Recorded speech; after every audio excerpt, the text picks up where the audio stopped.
Nah, kula alhamdulillah sering surat-suratan mbek ulama-ulama sak donya. Nggih mboten krana gagah-gagahan, ben ngerti.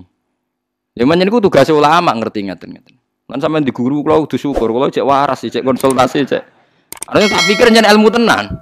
Kula ora roh dhuwit ora pati roh. Tak pikir mbok ben makmur ora pati roh. Aja sampe gede guru roe makmur ra makmur wae donya. Mau tak pikir tenan. Lah nek mau resiko jawabane yo. Oh, jenenge wis surup yo buka. Jenenge urung surup yo ora buka. Enak kena wong ra mikir penak pokoke wis penak lah soe damai lah. Kena wong ra mikir penak. Tapi sekarang tuh nyata loh, kasus itu nyata. Orang yang terbang dari sekarang kan orang banyak umrah pas musim nopo? Ramadan kan? Itu kalau terbang dari Jakarta jam 1, terbang 10 jam di sana tetap belum maghrib. Padahal umpama di Jakarta 5 jam lagi maghrib. Berarti pasane pirang jam, rolas ditambah. Wah, 16 ya. Yo aku hati. Sampeyan aja takok lho, cara jenengan seputi kok senengane kok numpang liwat. Yo ora. Yo pikir dhewe. Senengane ora urun. Senengane ora urun. Maksudnya dijak mikir betapa abote dadi ulama maksudnya. Dijak mikir mana terus takok nampa mateng. Tapi kalau syukur alhamdulillah sekarang banyak ulama-ulama Indonesia sing ngajar di Belanda, ngajar di Kutub. Jadi saged konsultasi, saged tanya jawab. Paham ya? Mulane urip kudu ruwan. Dadi ruwan iku nggih ben ngerti.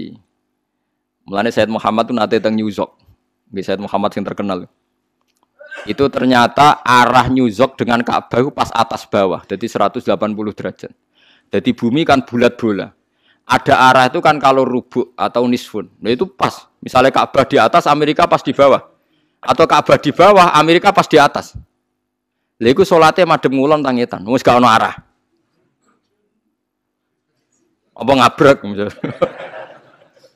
Bagi orang sing roh tenan nak bumi bulat bola itu kan ono masalah kan nak Ka'bah pas dhuwur ke pas ngisor. Lho kan wis ora ono arah wetan kulon kan? Lah itu pernah dibicarakan oleh Sayyid Muhammad zaman Sugeng. Milih madhep ngetan opo ngulon. Karena tidak ada arah kan dalam konteks segitu kan. Tidak ada arah. Saat ini jadi masalah. Lah anak ngoten niku udah anut konsensus. Nak adate ngulon yo ngulon kabeh, nak ngetan kabeh. Tapi yang jelas sudah tidak ada napa? Enggak ada arah. Padahal sekarang bumi bulat-bulat itu teori itu diyakini seluruh dunia. Nah, malahnya tenggene Cina itu pernah ono masjid salah kiblat itu 100%. Jadi misalnya neng provinsi King ini ono masjid salah 100%. Mestinya madhep ngulon madhep ngetan. Lah iku ono ulama sing gawe guyonan. Jangan-jangan yang bikin tuh ahli falak. Artinya nanti juga sampai. Tapi akhirnya dirubahno, perkarane parah. Rubah itu parah. Jadi misalnya kayak Indonesia mau ngulon dia madhep napa? Ngetan. Ya nanti akhirnya sampai juga. Nah kalau gitu harus ngikuti fatwanya sahabat maru'ahul muslimuna hasanan fa wa intawahi hasanun. Jadi harus ikut konsensus. Kalau ndak bahaya. Makanya agama itu tidak boleh anut sain, hukum itu tidak boleh anut sain. Nah anut sain kan repot kok ceritanya Abu Nawas. Wah. Abu Nawas terkenal pinter ning kampung situ. Terkenal gedebusi wong, biasa bodoni wong, gak tahu konangan. Suatu saat di situ ada profesor astronomi, dia cerita tentang geografi, tentang bumi bulat bola, menarik. Akhirnya satu masyarakat itu tertarik mbek iku meninggalkan Abu Nawas. Dia ora paham falak, mau iso lucu tok. Walhasil di antara teori ini yang membuat orang lain terkesima itu bumi itu bulat bola. Jadi andaikan Anda jalan ke barat terus nanti suatu saat sampai ke titik yang sama. Wah, eling-eling benar. Walhasil suatu saat si Profesor Falaku kemalingan. Kemalingan mlayu ngene maling mlayu ngulon. Njuk tulung Abu Nawas. Bedakno maling, lari kemana? Ke barat. Abu Nawas mlayu ngetan. Sudah aku bilangi, malingnya tuh lari ke barat kok kamu lari ke timur. Nanti ketemu juga. Mau kepingine ku mangkel profesor. Ilmu kok ruwete ngono. Karena dia mangkel ilmu kok ruwete ngono.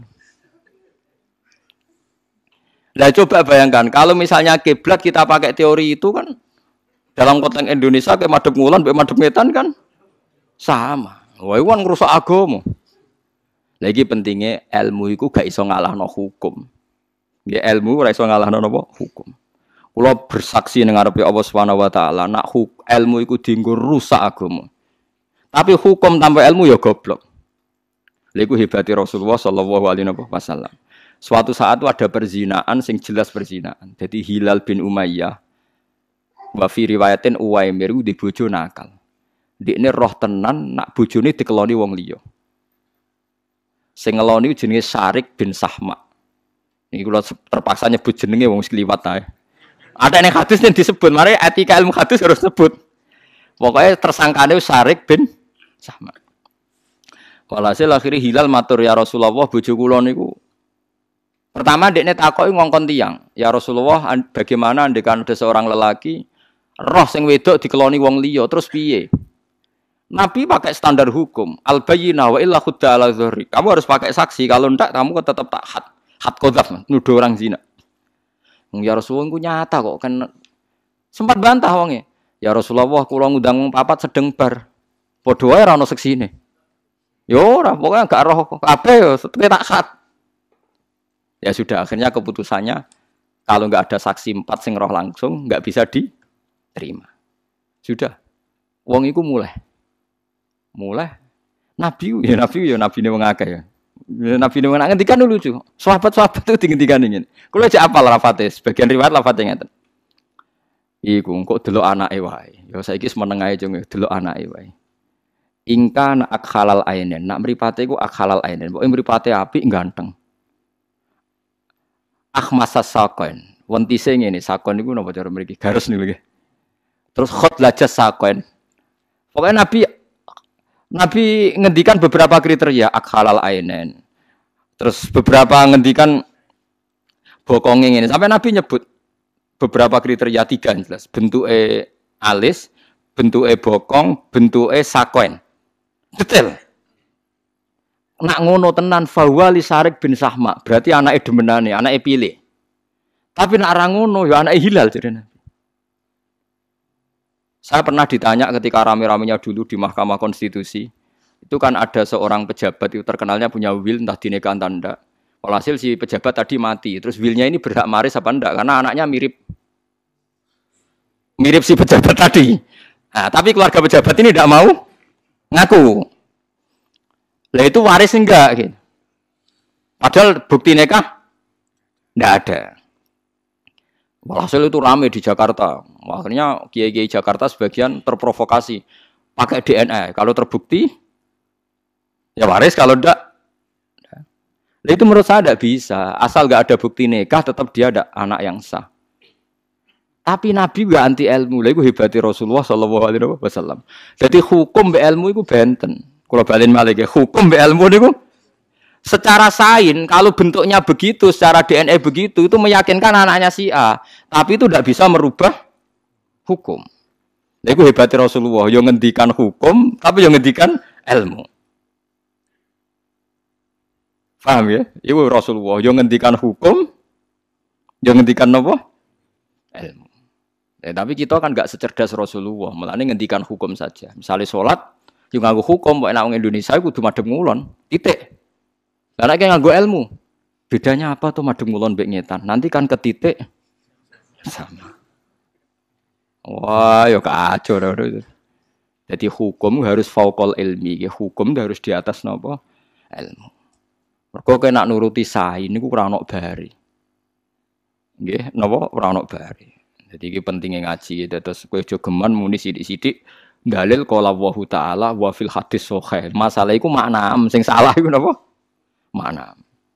Mulane wau terus akhirnya muridé bareng muni.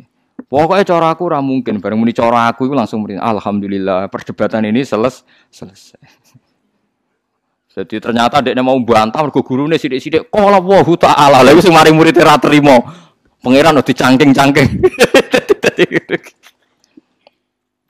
Mulane kula nak jenengan pokrol bodoni mboten kula lurusno sing kan ra wajib iman.